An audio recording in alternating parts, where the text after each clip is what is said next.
Hablar entonces de lesión quirúrgica de la vía biliar, uno de los temas más preocupantes siempre para los cirujanos generales, porque la mayoría de nosotros operamos vesículas y vamos a ponerle primero un poquito de qué es lo que vamos a hablar, algunos conceptos generales, vamos a ver qué podemos hacer para prevenir las lesiones quirúrgicas, cómo hacer el diagnóstico de una lesión quirúrgica de la vía biliar, qué tratamiento le vamos a recomendar a los cirujanos y algún resumen con algunas recomendaciones. Vamos a poner un poquito el contexto de la lesión quirúrgica de la vía biliar y siempre, ni bien apareció la vía laparoscópica, se empezó la lucha de si teníamos más lesiones por vía laparoscópica que por vía abierta. Y bueno, sí, probablemente al principio las lesiones eran mucho más frecuentes, pero competíamos con años de experiencia en operar por cirugía abierta, así que era lógico que quizás la curva de aprendizaje tuviera algo que ver en este aumento del porcentaje. Ustedes fíjense, las cifras de hace muchos años así lo demuestran. Nuestro amigo Juan Pecol, ya un poquitito más cerca de nuestros días, demostró que la colecistectomía laparoscópica en realidad está dentro de los niveles parecidos o aceptables de la colecistectomía abierta, aunque si ustedes ven los porcentajes son el doble pero son bajos, son el doble pero son bajos.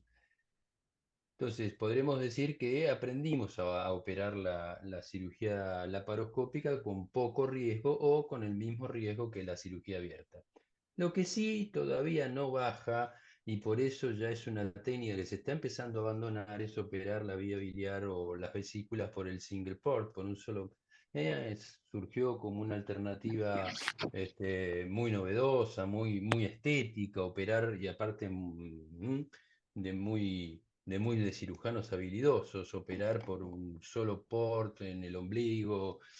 Se inventaron montones de gels, de ports, etcétera, pero ahí sí que la lesión quirúrgica no baja de 0,705, lo cual es inadmisible. Por lo tanto, primera recomendación, muy estético, muy lindo, pero tampoco 4 incisiones chiquititas son demasiado antiestéticas, así que operemos como lo hacemos normalmente y dejemos el single port para los trabajos.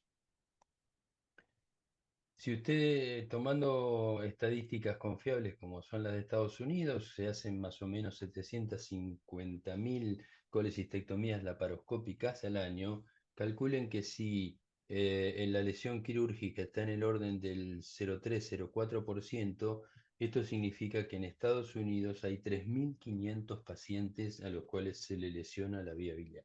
Esto les decía yo para poner en contexto el tema, no son pocos, y aquí en Argentina no llegamos a 750.000 colecistectomías por año, pero sí llegamos a 150.000, con lo cual es probable que casi 1.000 pacientes o 900, 800 estén en riesgo de lesión de vía biliar.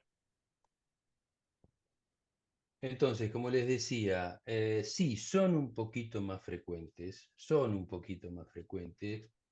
las lesiones quirúrgicas de la vía biliar por este método laparoscópico, pero eso quizás es lo menos preocupante. Lo más preocupante que las lesiones que vemos son más altas en la vía biliar. Siempre la mayoría de las lesiones son por encima del cístico, lo cual las hace un poquito más graves que las que veíamos antes por la vía biliar abierta, que en general eran resecciones de vía biliar por estirar demasiado el cístico, o las que veíamos más frecuente eran por ligadura o por corte, pero en general no eran tan altas como las que estamos viendo ahora. Así también, la cirugía laparoscópica tiene lesiones vasculares asociadas mucho más frecuente que en la cirugía abierta, y algo que no se veía demasiado en la cirugía abierta, que era la resección de la vía biliar, y no se veía casi nunca el mecanismo térmico en la lesión de la vía biliar. Esto es nuevo, esto es sí de la vía laparoscópica por el uso del hook o de mecanismos térmicos para la disección del pedículo vesicular. Así que este es el contexto en el cual trabajamos actualmente y en que se diferencia un poco de la cirugía abierta. El doctor Tarsitano no me va a dejar mentir al respecto porque tiene amplísima experiencia en cirugía abierta. Eh, Ahora, poniendo en contexto la lesión quirúrgica en nuestros días, este interesante trabajo publicado en el JAMA ya hace algunos años demostró un dato que nos hace sentir un pequeño escozor o frío en la espalda. Los pacientes con lesión quirúrgica de la vía biliar tienen una expectativa de vida 10% menor a la de la población general. Es decir, que de alguna manera estamos con cada lesión quirúrgica y con cada lesión quirúrgica mal resuelta, le estamos quitando en promedio 10 años de vida a la población, a un individuo que debería tener eventualmente 10 años más de vida. Esto es tanto en la población general como en los pacientes más jóvenes, ¿m?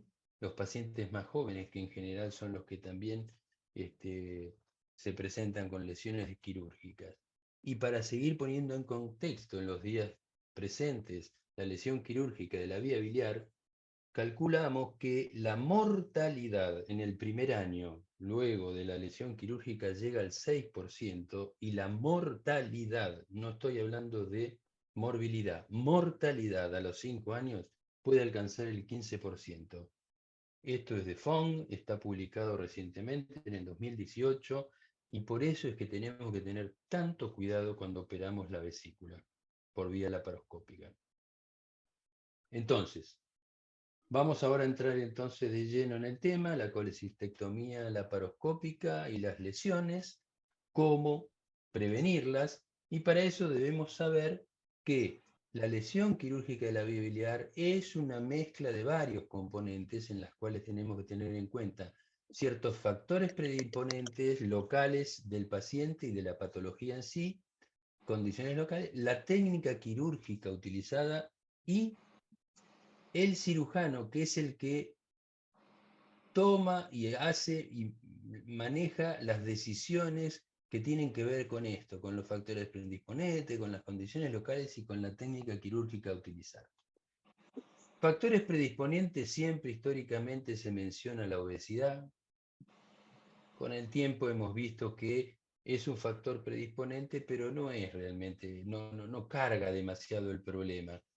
Se mencionan también las cirugías previas, pero hemos aprendido a manejar las adherencias por vía laparoscópica y eso tampoco representa un problema, lo mismo que la edad de sexo. Yo se los menciono porque lo van a encontrar en artículos escritos como factores predisponentes.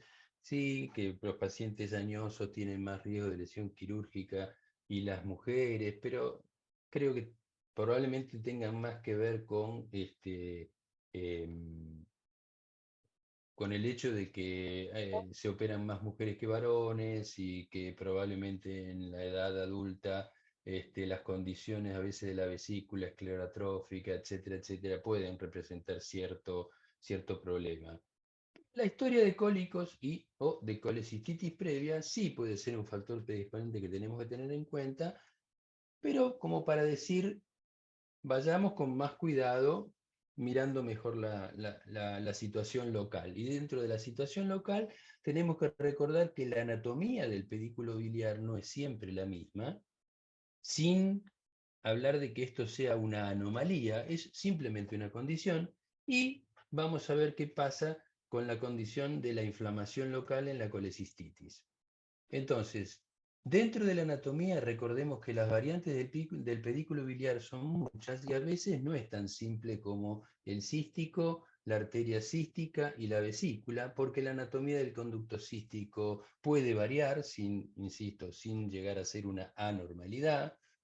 Recordemos que podemos encontrarnos con un cístico corto o a pleno canal y queriendo acceder a ese cístico corto, pleno canal, podemos dañar el colédoco de forma lateral.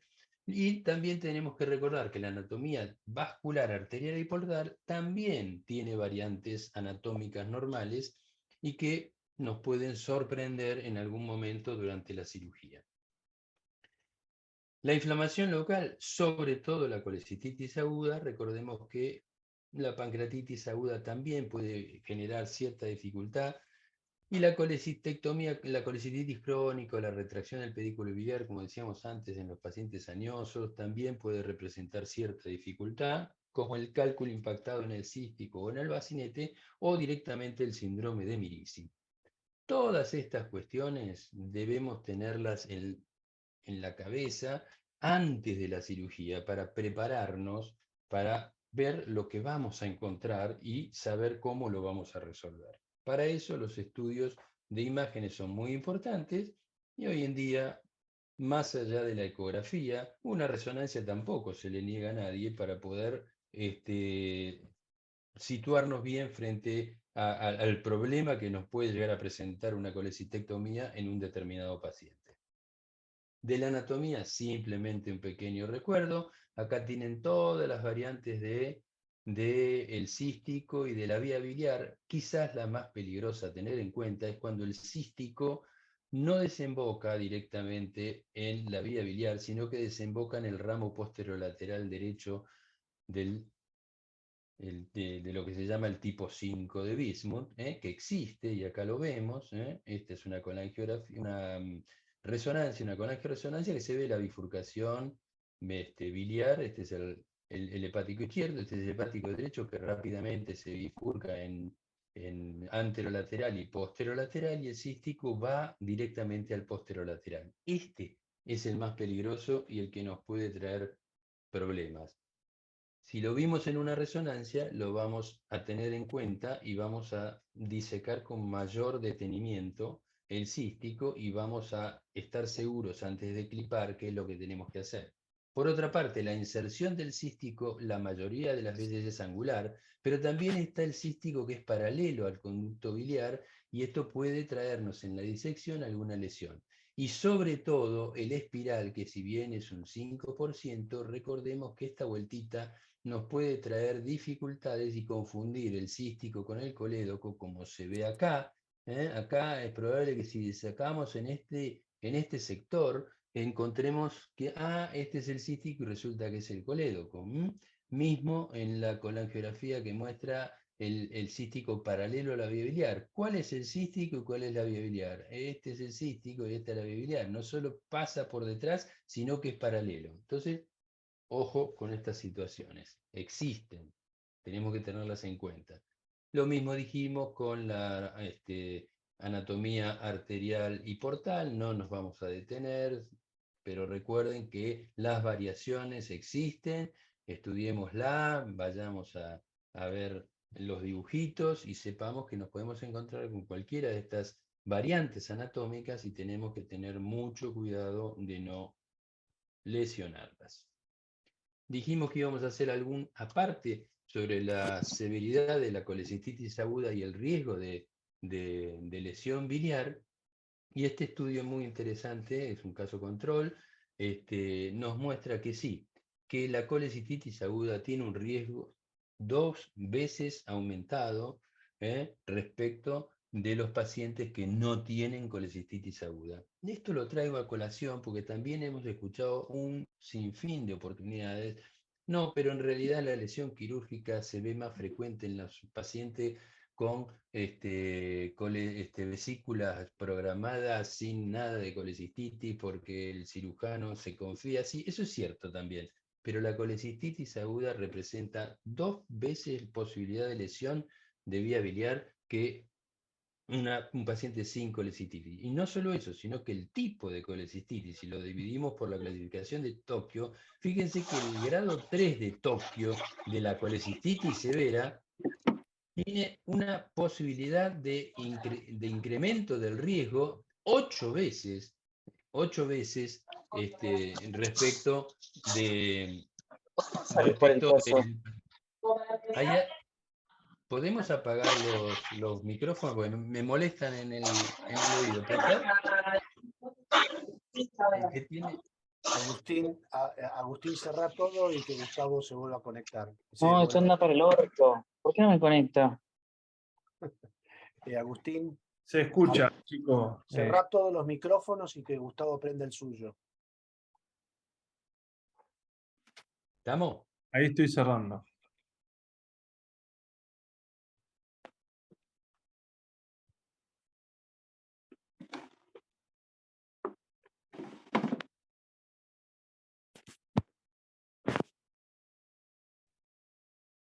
¿Seguimos? Seguimos, ya están todos los micrófonos cerrados. Bueno, decía que en la clasificación de Tokio de la colecistitis severa de tipo de grado 3, la posibilidad de lesión de la vía biliar se incrementa 8 veces respecto del paciente que no tiene colecistitis. Así que tengamos en cuenta esto cuando vamos a operar una colecistitis. Después veremos cómo hacemos para prevenir y para tratar la colecistitis. Respecto de la técnica quirúrgica, primero, la vía laparoscópica nos provee por ahora una visión bidimensional, más allá de los esfuerzos que se hacen por encontrar una manera tridimensional de ver, y ustedes conocen que existen torres que a través de unos anteojos especiales nos dan cierta tridimensionalidad, pero el ojo humano tiene esa tridimensionalidad que no la tiene la cirugía laparoscópica, así que esto ya significa para nosotros que tenemos que aprender a ver distinto la anatomía. Siempre hacemos referencia a la cirugía abierta. Este no era un problema en la cirugía abierta porque el ojo humano nos da una imagen tridimensional. Pero entonces, otro de los factores a tener en cuenta dentro de la técnica quirúrgica es de perogrullo. Se habló siempre al respecto, pero la exposición inadecuada. Estas son fotos, obviamente, de una vesícula para residente de 0 años, no de 1, pero bueno, recuerden que la tracción que debemos realizar del bacinete es hacia afuera y hacia abajo y no hacia adentro. Esto en una vesícula programada es muy fácil de ver, pero a veces en la colecistitis uno se ve dificultado en hacer esta maniobra de abrir el bacinete y nos podemos encontrar con esto que superpone el cístico con la vía biliar. Entonces, en la medida de las posibilidades, tratemos de exponer bien el calot, de con el laparoscopio buscar la lateralidad, no quedarnos solo con la imagen de frente, buscando primero un lateral, después el otro, para realizar la disección. Por lo tanto, siempre debemos tener una exposición adecuada del triángulo del calot. Por otro lado, las maniobras de disección que siempre se recomiendan son las de disección Roma. Yo sé que nos hemos acostumbrado a usar mucho la energía térmica, pero cuidado, cuando la situación local, inflamatoria, así lo amerita, evitemos de utilizar el hook, evitemos de utilizar los elementos de energía y vayamos por la disección Roma. Podemos utilizar las pinzas, podemos utilizar para la disección torunditas de gasa, etc. Pero estar muy seguros cuando usamos energía térmica de dónde estamos para no generar ninguna lesión. Sobre todo hacer maniobras de disección lejos del pedículo biliar. Acá puse cerca porque es el riesgo de lesión, no irnos acá abajo con el hook y disecar acá abajo. Esto es todo cístico, pero acá estamos disecando en terreno de la vía biliar, entonces tratemos de evitar la disección allá. Vayámonos a hacer una disección bien en el infundíbulo, o en el bacinete, como quieran llamarlo. Ustedes fíjense que van a tener siempre, insisto, estas fotos son precisamente para la clase. Nos encontramos con situaciones sobre todo en las colecistitis, vayamos bien alto a la disección, vayamos bien alto y evitemos el uso de térmico. Eso es lo que quiero representar con estas diapositivas. Como dice el doctor Strasberg, hagamos un uso racional de lo que él llama, la visión crítica, es decir, siempre que podamos, tratemos de hacer una disección perfectamente limpia que nos haga ver el cístico, la arteria y por atrás, el hígado. Eso nos pone a resguardo de que estemos disecando la vía biliar, porque esto no lo podríamos hacer si fuera el colédoco, de los dos lados, dar vuelta a la vesícula y ver hígado del otro lado. La visión crítica no es que siempre la tengamos que hacer, pero tengamos en cuenta que es una maniobra para practicarla en las vesículas fáciles, para después en las vesículas difíciles o en las colecistitis intentar hacer esto que se llama visión crítica. Y no solo eso, sino que es bueno ponerlo en el parte quirúrgico. Se logra visión crítica. Si es cierto, obviamente, no vamos a andar mintiendo. ¿Por qué? Porque eso es muy útil para un futuro problema que el paciente pueda tener. No, yo lo operé y lo disequé bien y vi bien la visión crítica antes de clipar. Tengamos en cuenta esto. No digo que siempre lo podamos hacer, pero practiquémoslo y nos va a sacar a veces de muchos apuros. No vamos a entrar en una discusión respecto de colangiografía sí, colangiografía no, porque nos llevaría toda una hora de clase y no es el tema. Sin embargo, yo suelo llamarla la colangiografía el recurso para los desorientados. Llega un momento que no sabemos bien dónde estamos, qué estamos haciendo, y la colangiografía es muy útil. Pero es muy útil siempre que tengamos una correcta interpretación de la misma. En este caso, el cirujano hizo la colangiografía transística, dijo, uy, encontré un cálculo, se metió con la canastilla, sacó el cálculo, estaba re contento, pero hizo una mala interpretación de la colangiografía, porque acá, ustedes ven, en el lado derecho falta algo. La vía biliar es izquierda y es derecha, y en general la derecha tiene dos elementos, con lo cual tenemos que ver tres elementos intrahepáticos, y este clip nos está diciendo que, bueno, ya sabemos lo que pasó. El cirujano sacó el clip, puso un clip acá y se fue. ¿Por qué? Porque no, después viene la discusión, pero yo le hago la colangiografía sistemática. Sí, pero si no la interpretás bien, la colangiografía sistemática, si no la interpretás bien, pasa esto. Haces una lesión de vía biliar y pasa inadvertida. Acá lo mismo, acá lo mismo. Estos son casos reales y referidos, ¿eh? No crean que les estoy mintiendo. Acá el cirujano dijo, no, pero yo hice y me trajo la colangiografía. Yo hice la colangiografía, lo que pasa es que el catéter estaba muy metido, pasaba re fácil al duodeno, entonces todo el contraste se me iba para abajo. Palabras textuales, ¿eh? Todo el contraste se me iba para abajo y nada. Me puse un clip en el cístico y me fui. De nuevo, estos clips ya nos están diciendo qué pasó acá, ¿verdad? Otro caso, colangiografía. Muy bien. Buen pasaje a duodeno, como les decía, se ve el izquierdo, se ve el derecho, acá pareciera verse la bifurcación del derecho. Todo bien, todo bárbaro. El problema es que acá está medio estenosada la cosa. Claro, no hizo la colangiografía en el cístico, la hizo en la vía biliar. Paciente en el posoperatorio tuvo una bilirragia, por suerte fácil de resolver porque era apenas por donde entró el catéter, una lesión lateral del colédoco. Entonces, correcta interpretación de la colangiografía, muchachos. Si acá no se pinta para arriba, pongámoslo en tren de Lemberg, retiremos un poco el catéter, lo que sea, pero veamos todo el árbol biliar. Lo mismo acá. Si acá no vemos algo, acá no es porque porque el contraste no se pudo meter en la derecha, por lo que fuera. Acá falta algo. Interpretemos correctamente la colangiografía. ¿De acuerdo? Para esto sirve la colangiografía, claramente. Finalmente, insisto, mi opinión es que la colangiografía, como hemos visto, no previene la lesión de vía biliar, porque en este caso la lesión se produjo con la intención de hacer la colangiografía. ¿Está claro? Confundimos el colédoco con el cístico, hicimos bien la colangiografía por el cístico, pero no la interpretamos bien.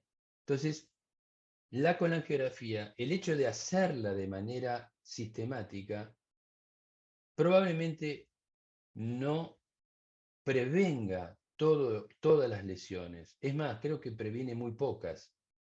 Pero lo que sí previene es la gravedad de la lesión. Porque si yo advierto en la colangiografía que algo está mal, no sigo.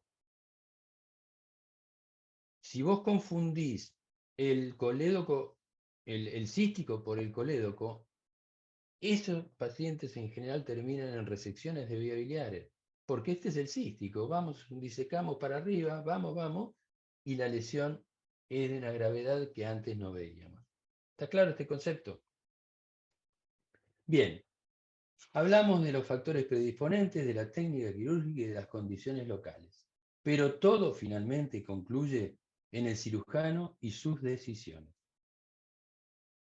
Ya algunas pistas les fui dando de qué es lo que tiene que hacer el cirujano.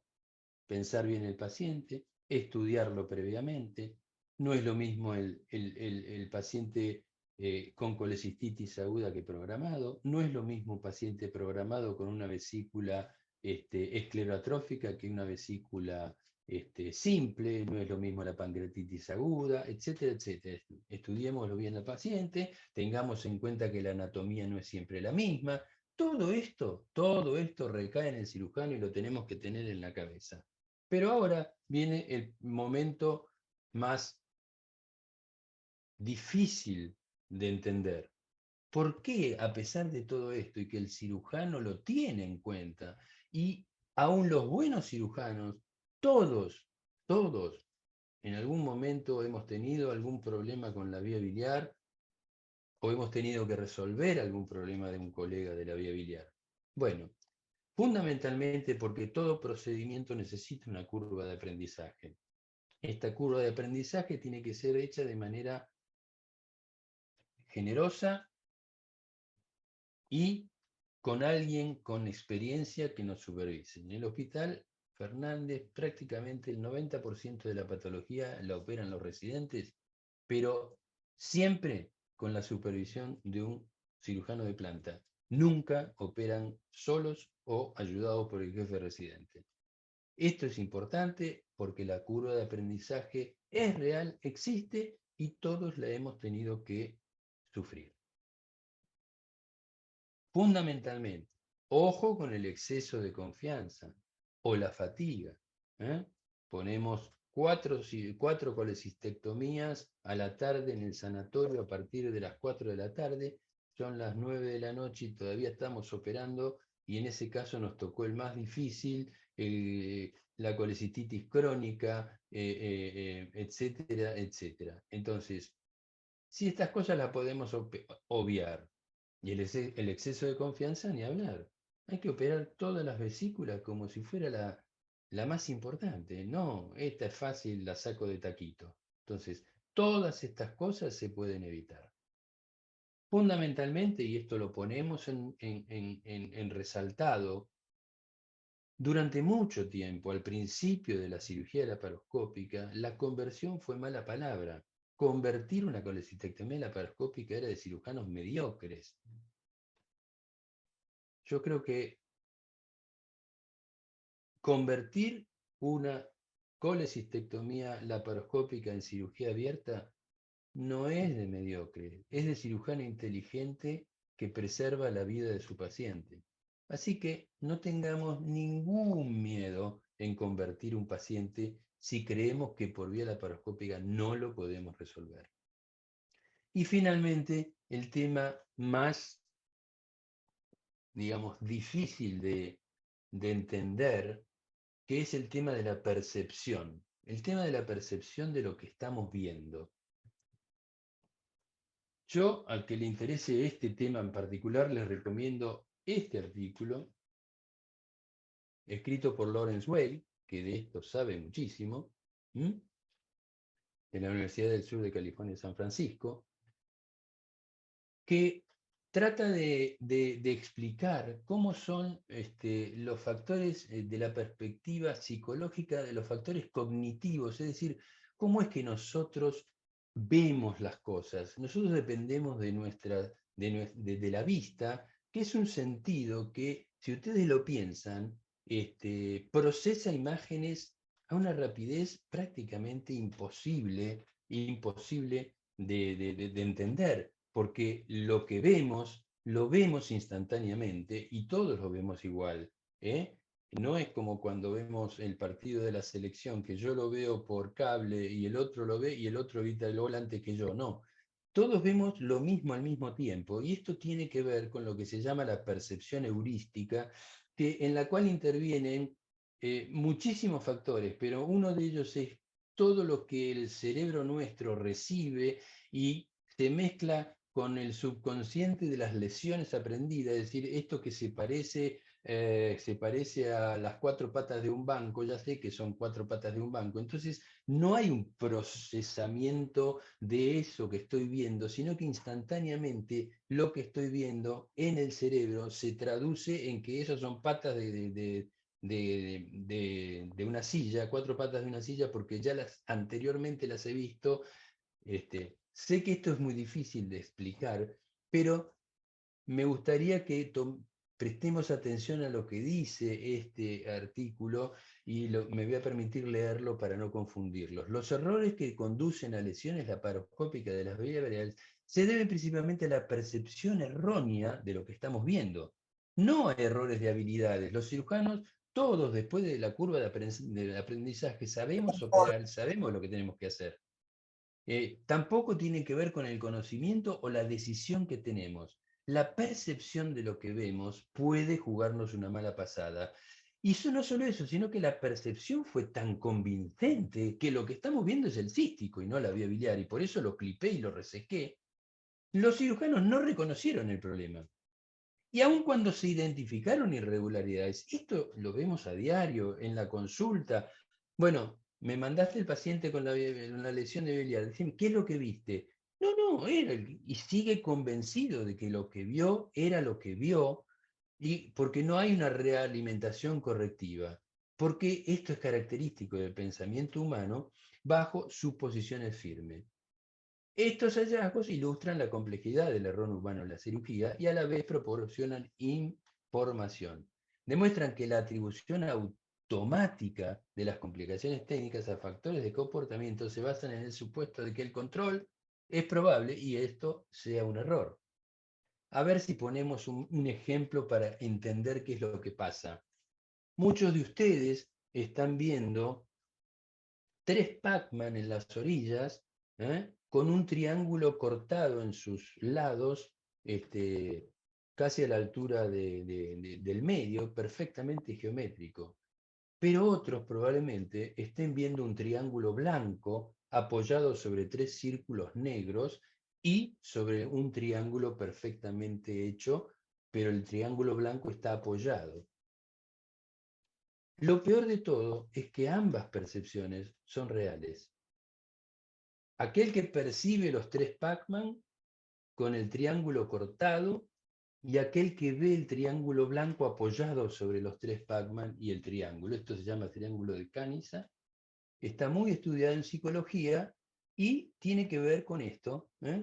Hay montones de ejemplos, tiene que ver con esto, el triángulo de Canisa, con que la percepción es una cosa automática que tenemos y lo que nos parece, y lo seguimos viendo.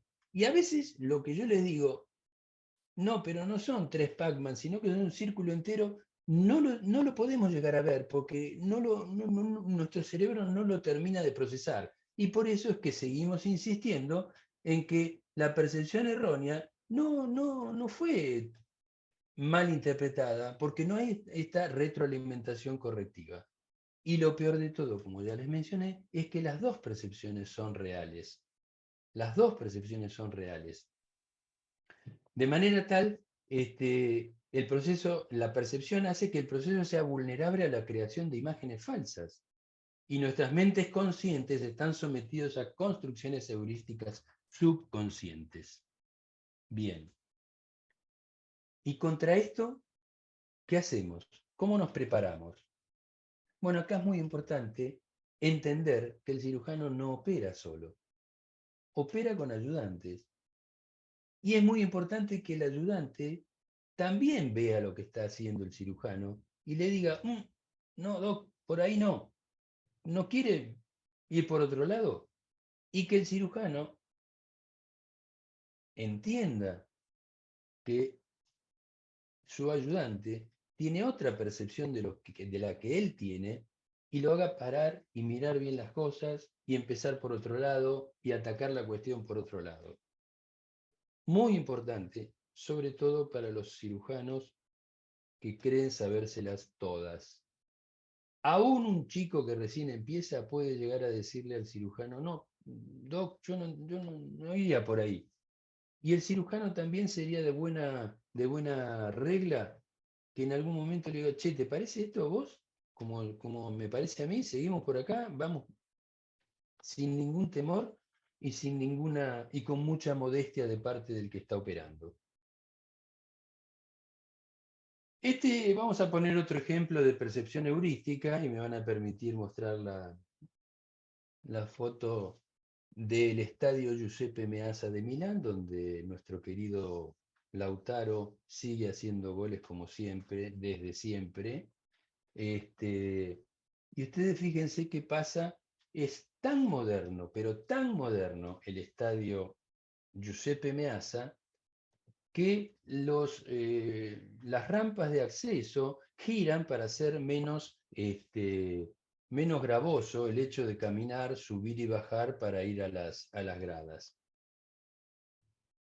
No vamos a hacer una compulsa de cuántos ven girar las escaleras, yo le diría a la mayoría, pero las escaleras no giran. ¿Cómo nos damos cuenta que no giran? La sombra siempre se mantiene igual, y si ustedes prestan atención, van a darse cuenta, si prestan atención a la gente que camina, se van a dar cuenta que las rampas no giran. Esto es el temor de la percepción heurística. O, como alguien siempre dice, mano más rápida que la vista, y no nos confiemos de todo lo que vemos. El maestro René Laván, que probablemente los chicos jóvenes no lo conocían, era un mago, un ilusionista, siempre hacía el mismo truco de ilusión y decía, no lo puedo hacer más lento para que veas otra cosa. Es que el ojo, la percepción heurística, nos lleva a cometer errores.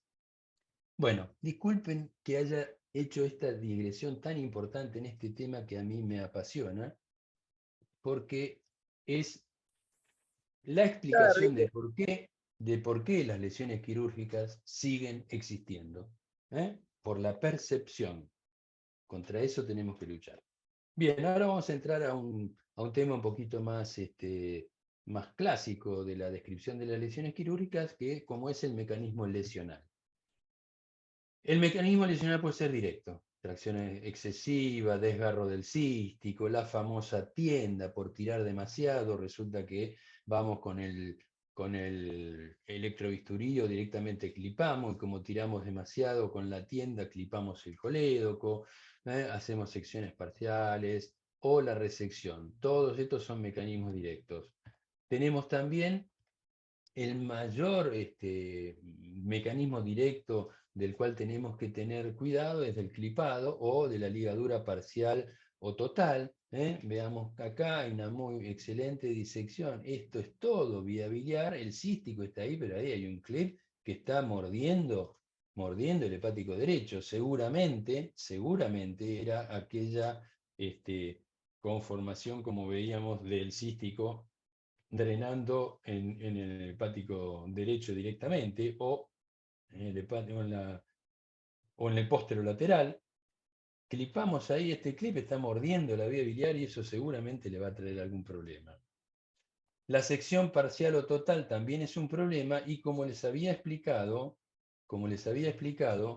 en la cirugía laparoscópica vemos una lesión que antes la veíamos muy pocas veces, que es la resección de toda la vía biliar, porque esto es el cístico, según nuestra percepción, lo clipamos, seguimos la disección, nos encontramos con otro canalículo, lo volvemos, este es el cístico por arriba, lo clipamos y nos llevamos medio centímetro de vía biliar junto con la vesícula.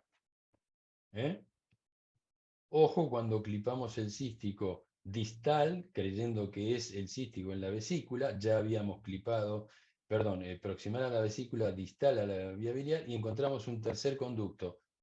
No siempre es un conducto de Luschka, generalmente es la vía biliar, ojo con esto. Y la otra lesión que decíamos que es casi patognomónica de la cirugía de la vía laparoscópica es la lesión térmica. Antes era muy extraño que usáramos los electrobisturí, sobre todo porque los electrobisturí eran espantosos, los güeros famosos. Entonces, ahora que existe la lesión térmica, ojo con esto. ¿Por qué? Porque la lesión térmica tiene una característica y es que la isquemia la isquemia que generamos sobre el conducto biliar tiende a expandirse unos centímetros más allá de donde hicimos la lesión térmica porque a su vez de que lesionamos la vía biliar, lesionamos también las arterias que corren paralelas a la vía biliar y esto genera isquemia y la isquemia suele extenderse. Por eso veremos después que este tipo de lesión hay que tener otro tipo de cuidado en la reparación. Y sobre todo, recordemos que pueden existir lesiones combinadas, ya sea las directas con las térmicas, como el ejemplo que habíamos mostrado del tenting con el electrobisturí y el clipado, y que además pueden existir lesiones combinadas biliares y vasculares, lo cual son muy graves. No les voy a mostrar las clasificaciones de Strasberg y todo eso, porque ustedes ya las conocen, pero tengamos en cuenta que las lesiones combinadas también existen y cuando vayamos a reparar una lesión de vía biliar, tenemos que tener muy en cuenta cómo está la vasculatura del pedículo biliar. En cuanto a la prevención, vamos a empezar a hablar de temas muy, muy importantes. La primera regla es la regla de parar. ¿Cuándo vamos a parar? Cuando no podemos progresar en la disección, cuando estamos desorientados anatómicamente o cuando tenemos dificultad en la visualización. Abrimos la vesícula, cae bilis, hay pus, por ahí nos sangró algo, una vena. Bueno, este es el momento de no seguir adelante con el procedimiento y tomar algún tipo de decisión, porque si seguimos, seguramente vamos a lesionar la vía biliar. Y en este trabajo de Strasberg, que es el que siempre nos pone al tanto de qué es lo que debemos hacer, como decíamos, no pudimos lograr la visión crítica. ¿De qué situaciones tenemos que preocuparnos? De la inflamación severa, de la falla en la progresión de la disección o de la anatomía no muy clara. Estamos medio desorientados. En este momento tenemos que parar y hacer algo distinto. Ese hacer algo distinto, primero y principal, es tratar de no hacer una lesión de vía biliar o malinterpretar la anatomía y la colangiografía. Las dos alternativas en este momento son continuar con el procedimiento, pero hacerlo en otra zona, mucho más alto, o hacer una colecistectomía de fondo a cuello, evitar clipar o dividir estructuras que nos aparezcan, tratar de no utilizar los sistemas de energía, poner otro trocar más, usar gasas, hacer una colangiografía intraoperatoria, probablemente por la vesícula, no por el cístico, para ver dónde estamos parados y para ver por dónde podemos llegar a considerar. Y estos muchachos que tienen ultrasonido intraoperatorio también puede llegar a ser útil. La opción B, como yo les decía antes, convertir a colecistectomía abierta. No hay ningún problema en hacerlo. Estamos preservando la salud del paciente y recuerden que paciente que le lesionamos la vía biliar le disminuimos 10 años su expectativa de vida. ¿Sí? Lo otro que podemos hacer es no hacer más nada, irnos y mandarlo al paciente a un lugar donde tenga más experiencia que nosotros. Hacer una consulta intraoperatoria también podría ser, en algún cirujano. A mí me ha tocado ir a otro quirófano en donde yo estoy operando por una duda, por un problema, no está mal. Hacer una colecistostomía e irnos en esos colecistitis aguda que no hay manera de poder disecar nada después de un rato largo. Poner una colecistostomía, cerrar al paciente y después vemos qué hacemos. O realizar lo que se llama una colecistectomía parcial o una colecistectomía de fondo a cuello. Si ustedes me preguntan, mis opciones son la colecistostomía o la colecistectomía parcial.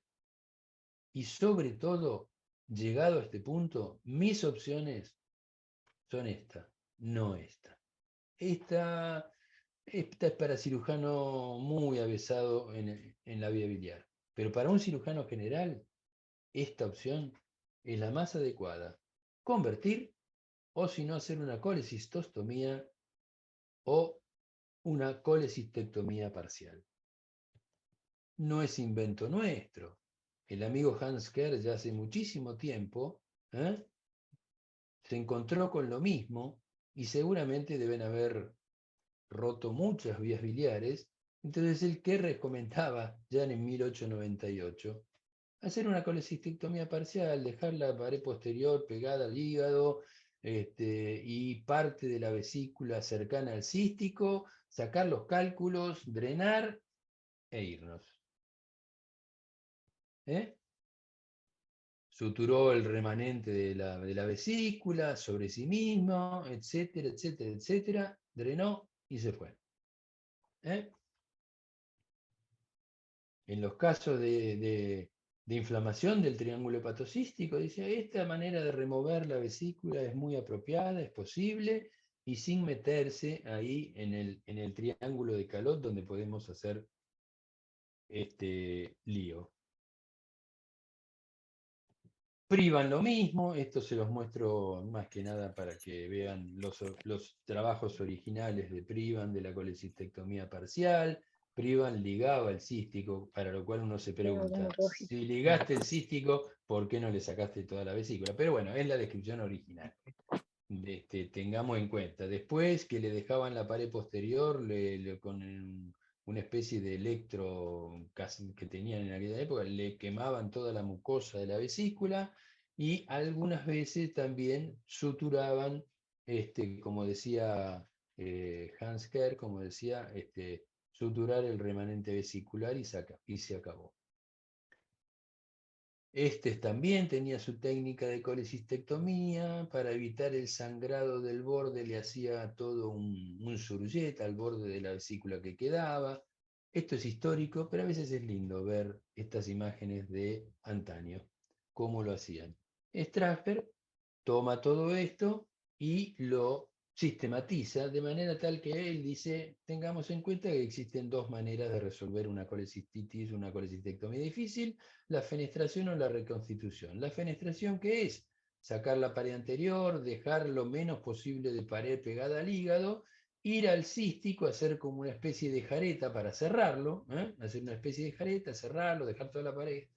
En último caso, y drenarlo bien, en último caso lo peor que puede pasar es una fístula biliar externa bien dirigida que en general se agota sola, esta fístula biliar externa. La otra manera es cerrar, resecar toda la vesícula, dejar el bacinete, cerrar el bacinete, lo mismo, dejar un drenaje, acá cerró el bacinete, dejó un drenaje, se puede hacer tanto por vía abierta como por la laparoscopía, incluso la puede realizar un cirujano general, así que esto va a salvar muchas lesiones quirúrgicas. ¿Qué puede pasar? Bueno, puede pasar que este remanente vesicular después también fabrique cálculos, y yo les aseguro que la cirugía de este remanente vesicular después, al tiempo, a los años, por más que tenga un cálculo, es muy fácil de realizar y con bajo riesgo para el paciente de la lesión quirúrgica. Entonces, tengamos en cuenta esto en la cirugía de urgencia. No querramos pasarnos de listos y decir yo esta la voy a sacar. No, hacer una colecistectomía parcial está muy bien, está perfectamente bien hecho y nadie va a decir absolutamente nada. Ni siquiera que son unos cirujanos mediocres. A lo sumo van a decir que son unos cirujanos que piensan en sus pacientes. Fíjense ustedes este trabajo respecto de colecistectomía parcial en vesículas difíciles. Fíjense que el intento de hacer una colecistectomía total llevó a lesiones de vía biliar mucho menos que simplemente cerrar el cístico o hacer la fenestración como hace Strasberg.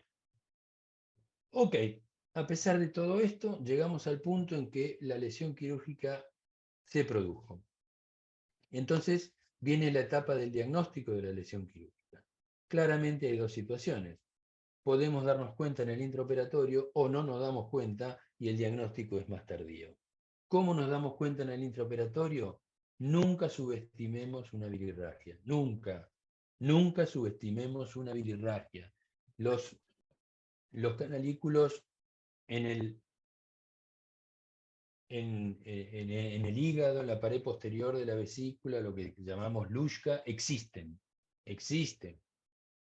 Pero son mucho menos que las lesiones de vía biliar. Por lo tanto, cuando veamos una bilirragia, hagamos una colangiografía, aunque ya la hayamos hecho previamente. Si la podemos hacer por el cístico, la hacemos por el cístico, y si no, por el sitio por donde vemos venir la bilirragia. Si el diagnóstico es tardío, generalmente se va a presentar de dos maneras, o con un coleperitoneo o con una ictericia obstructiva. Es fácil saber que el coleperitoneo es porque la vía biliar está abierta de alguna manera y la obstructiva es porque está ligada de alguna manera. Para esto, colangioresonancia, CPRE o colangiotransparieto-hepática son las herramientas que nos van a ayudar en el diagnóstico del tipo de lesión, de la altura y ver de qué manera lo podemos solucionar. Entonces,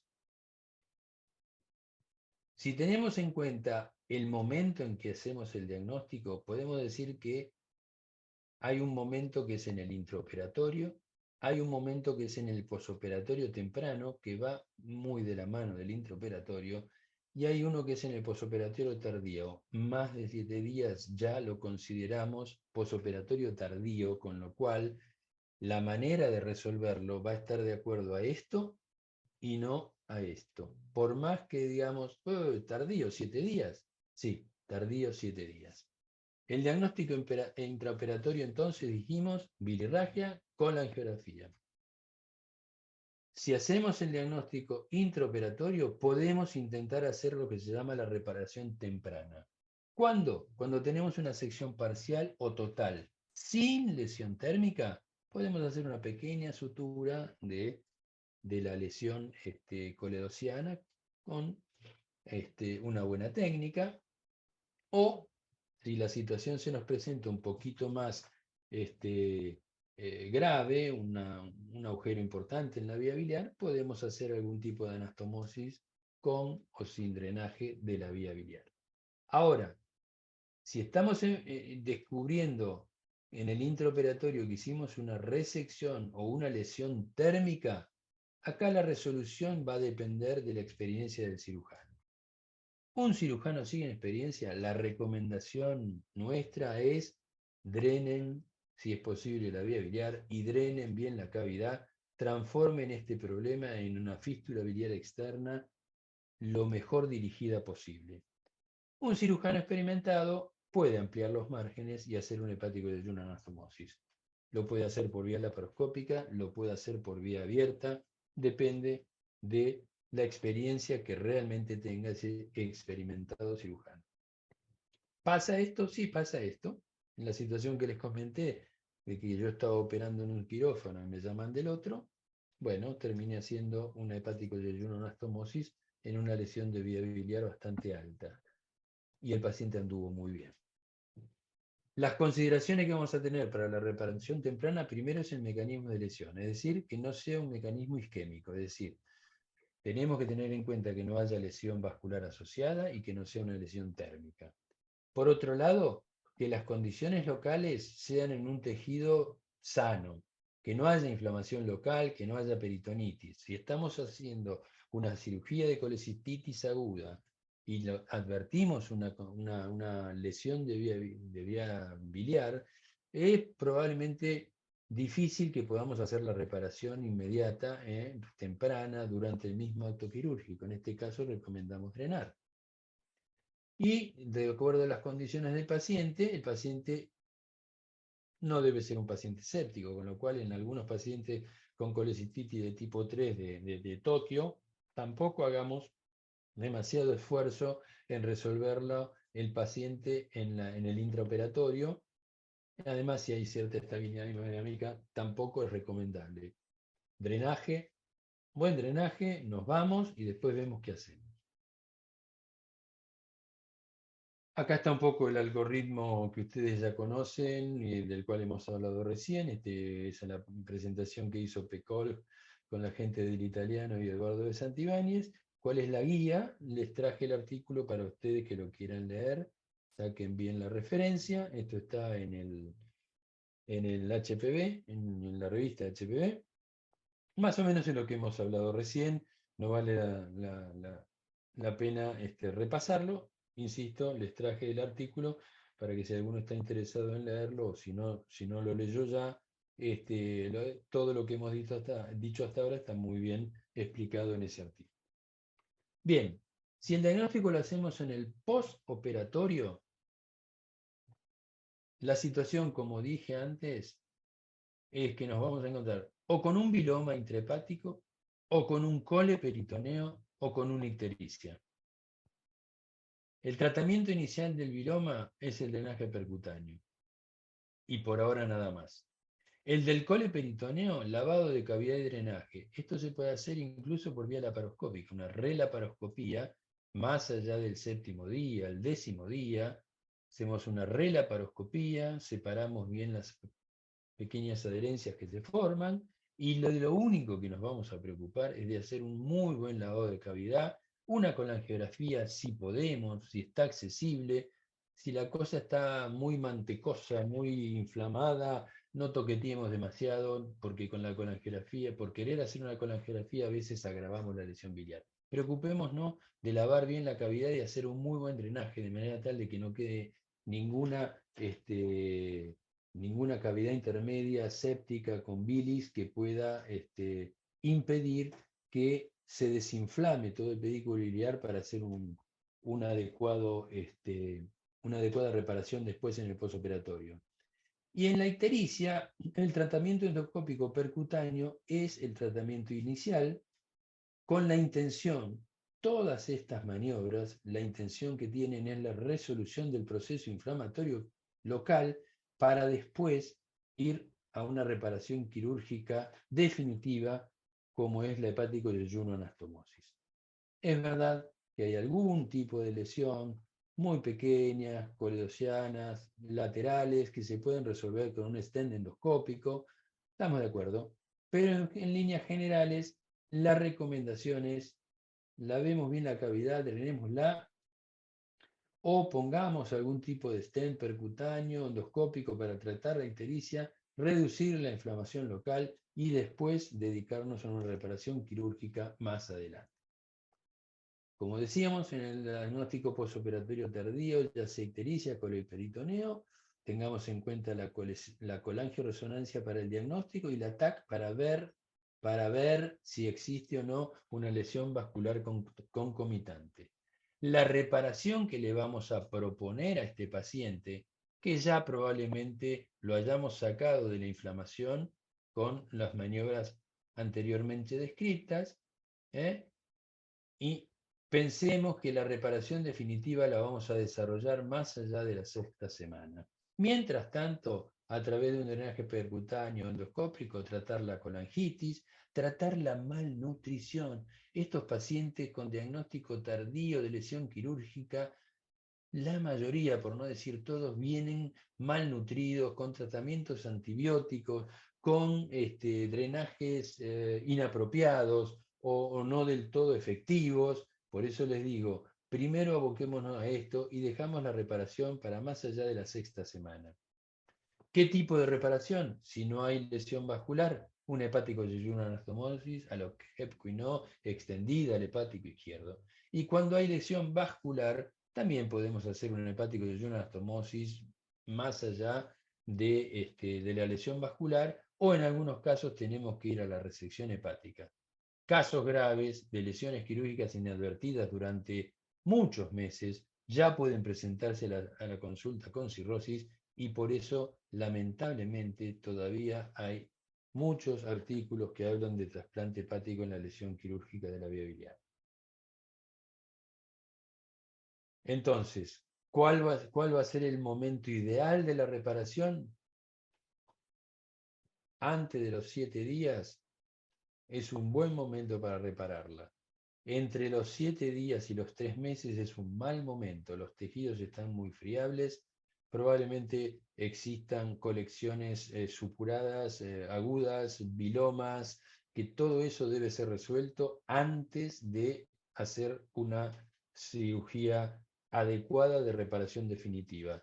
Si tenemos resuelto el tema ictericia con un drenaje biliar, si tenemos resuelto el tema local con drenajes, y el paciente no corre riesgo de infección o lo que fuere, no tiene ningún sentido relaparotomizarlo o relaparoscopiarlo para hacer una reparación. Esperemos esas 6 semanas de las que hablábamos o más, 6 semanas que hablábamos o más, y recién ahí dediquémonos a resolverlo de manera satisfactoria. Entonces, los factores determinantes del éxito de la reparación biliar es resolver primero los procesos infecciosos, mapear bien la vía biliar y la arteria y la vena porta, hacer una correcta técnica quirúrgica durante el hepático yeyuno, sin tensión, bien vascularizada, que drene todos los segmentos, que la anastomosis hepático yeyunal sea amplia.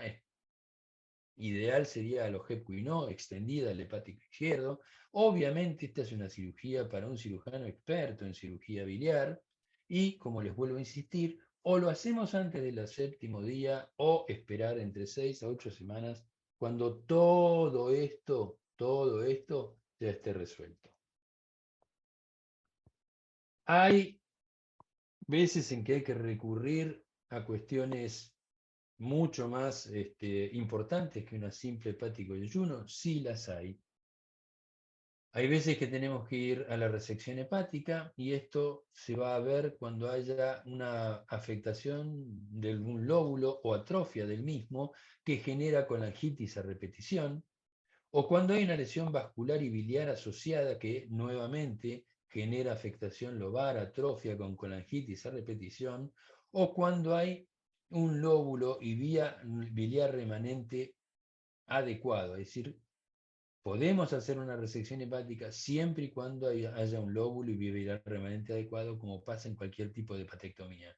Pero sí, cuando hay atrofia lobar, cuando hay colangitis a repetición debido a lesión vascular y biliar asociada, te impone la resección hepática, cual veremos, puede ser una resección segmentaria, puede ser una resección de todo el lóbulo, de acuerdo a todo lo que esté afectado.